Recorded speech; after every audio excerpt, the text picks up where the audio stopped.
السلام علیکم ورحمۃ اللہ وبرکاتہ۔ آج کا ٹاپک کسی کا مذاق نہ اڑائیں، عزت انسانیت۔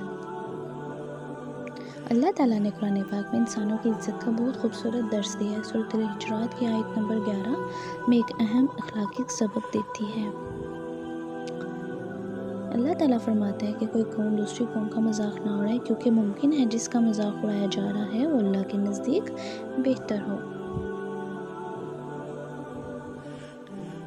ہم کسی انسان کی اصل قدر و منزلت نہیں جانتے۔ کسی کے لباس، شکل، رنگ یا غربت پر ہنسنا درست نہیں ہوتا۔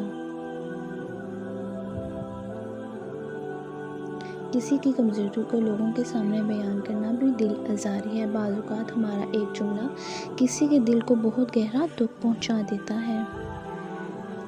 ہمیں اپنی زبان کو دوسروں کی عزت کی پامال کرنے سے روکنا چاہیے۔ اللہ تعالیٰ نے ایک دوسرے کو عیب نہ لگانے سے بھی منع فرمایا، کیونکہ ہر انسان میں کچھ خوبیاں اور کچھ کمزوریاں ہوتی ہیں۔ ہمیں دوسروں کے عیب تلاش کرنے کے بجائے اپنے عیب دیکھنے چاہیے۔ اسی طرح کسی کو برے نام یا لقب سے پکارنے سے بھی منع کیا گیا ہے۔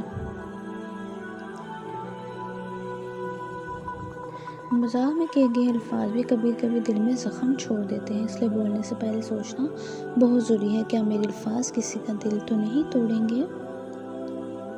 کیا میری بات کسی کی عزت تو مجروح نہیں ہوگی؟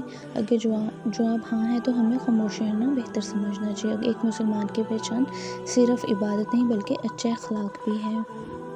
اس لیے کسی کو حقیر نہ سمجھو، کسی کی دل آزاری نہ کریں۔ آج سے عہد کریں کہ ہماری زبان کسی کے لیے تکلیف کا سبب نہیں بنے گی۔ اللہ تعالیٰ ہمیں اچھے اخلاق، نرم زبان اور دوسروں کی عزت کرنے والا دل عطا فرمائے۔ آمین یا رب العالمین۔ اگر آپ کو میری ویڈیو اچھی لگی ہو تو لائک، شیئر، سبسکرائب کرنا نہ بھولیں۔ جزاک اللہ خیر۔ اللہ حافظ۔